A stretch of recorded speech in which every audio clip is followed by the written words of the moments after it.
Tinapay mula sa langit. A daily morning devotion with CRC family.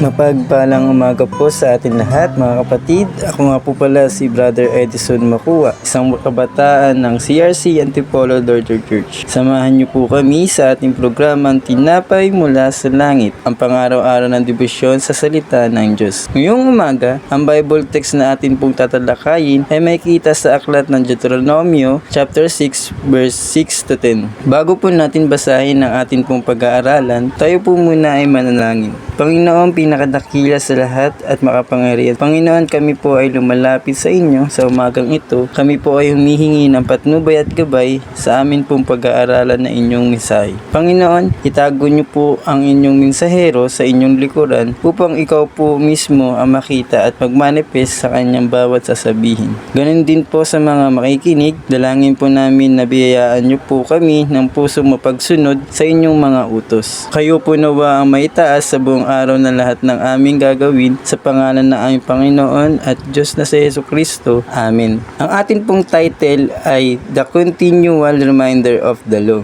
Sabi po sa Deuteronomio chapter 6 verse 6 to 10, huwag ninyong kakalimutan ang mga utos na ito na ibinigay ko sa inyo ngayon. Ituro ninyo ito sa inyong mga anak, pag-usapan ninyo ito kapag kayo'y nasa inyong mga bahay at kapag naglalakad, kapag nakahiga at kapag babangon kayo. Idalin ninyo ito sa inyong mga braso o ilagay sa inyong mga noo bilang paalala sa inyo. Isulat ninyo ito sa mga hamba ng inyong bahay at sa bukana ng pintuan ng inyong mga lungsod.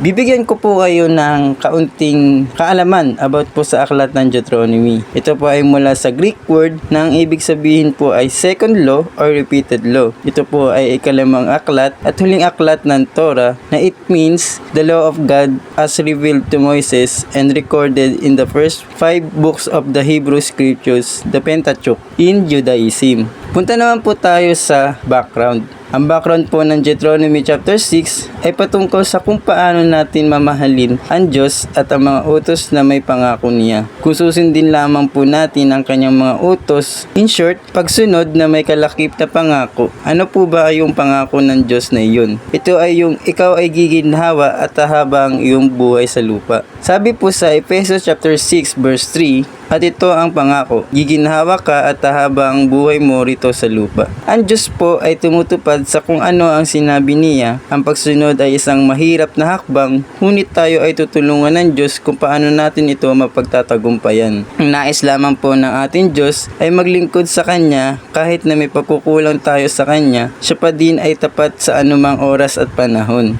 Ang buhay natin dito sa mundo ay hindi perpekto. Nagkakamali ang bawat isa at nagkakasala. Ngunit kung sinisikap natin na sumunod sa kalooban ng Diyos, ang Diyos mismo ang kikilos para sa iyo kung paano Kanya pagpapalain. Dahil ang Diyos ay nakadepende kung paano mo siya pinapangaralan o pinaglilingkuran, dahil ganyan po ang Diyos sa buhay ko. Kahit na marami akong pagkakamali, iniaangat pa din ako ng ating Diyos doon sa mga downsides ko at tinutulungan niya ako kung paano sumunod sa Kanya. Nagpapasalamat ako sa ating Diyos dahil sa buhay ko, binigyan niya ako ng pusong mapagsunod sa aking mga leaders. Sabi nga po, diba, the good leader is a good follower. Para po sa ating conclusion, lahat tayo ay gustong guminhawa ang ating mga pamumuhay. Yung di tayo nakakaranas ng kakulangan sa pangangailangan, subalit sumusunod ba tayo sa utos ng ating Panginoon? May namahal ba natin siya? Sa paanong paraan? Ang Panginoon kaya niyang gawin na pasaganain tayo sa lahat ng ating pangangailangan. Sabi po sa Philippians 4 chapter 4 verse 19, and my God will meet all your needs according to the riches of His glory in Christ Jesus. Ang Diyos, never siya magiging madamot para sa atin. Minsan kasi, or madalas pa nga tayo po mismo mga anak niya, ang gumagawa ng mga bagay para di niya tayo pagpalain. Dahil hindi tayo sumusunod sa kanyang mga utos, kaya paano niya tayo pagpapalain? Kailangan pa din natin ang pagsunod o obedient heart na sa totoo lang napakahirap gawin. Pero kung tayo po ay always connected to the Lord, kaya niyang ipagkaloob sa iyo o sa atin ang nais ng ating mga puso na sumunod sa kanyang mga utos, upang tayo ay pagpalain na patanggap natin ang maginhawang pamumuhay na may kasamang mahabang buhay. dito sa lupa, na which is ito ay kalooban ng Panginoon. Para po sa ating pagtatapos sa ating pong closing prayer, samahan niyo po ako manalangin. Panginoon na pinakadakila sa lahat, Lord, humihingiling po kami ng pusong mapagsunod na namin na hindi namin kaya kung ipipilit namin sa aming mga sarili na sumwayin ka palagi. Dahil alam po namin hindi ito ang kalooban mo para sa amin, dahil ang gusto nyo para sa amin ay ang masaganang pamumuhay at magandang kinabukasan. Dahil sabi mo po sa inyong salita sa aklat ng Jeremiah chapter 29 verse 11, "For I know the plans I have for you, declares the Lord, plans to prosper you and not to harm you, plans to give you hope and a future." Kaya Lord, simula ngayon, sisikapin namin na ikaw ay sundin dahil ikaw po ay nasa amin at sinasamahan kami. Salamat po Lord sa mensahe na kung saan tinuruan mo kami kung paano sumunod upang ipagkaloob mo naman sa amin ang pagpapalang nararapat. Kaya maraming salamat po Panginoon, sa inyo po ang pinakamataas na parangal, aming Ama at Diyos na anak na si Jesucristo, kasama ng Banal na Espiritu na siyang kumikilos sa mga oras na ito. Amen at amen.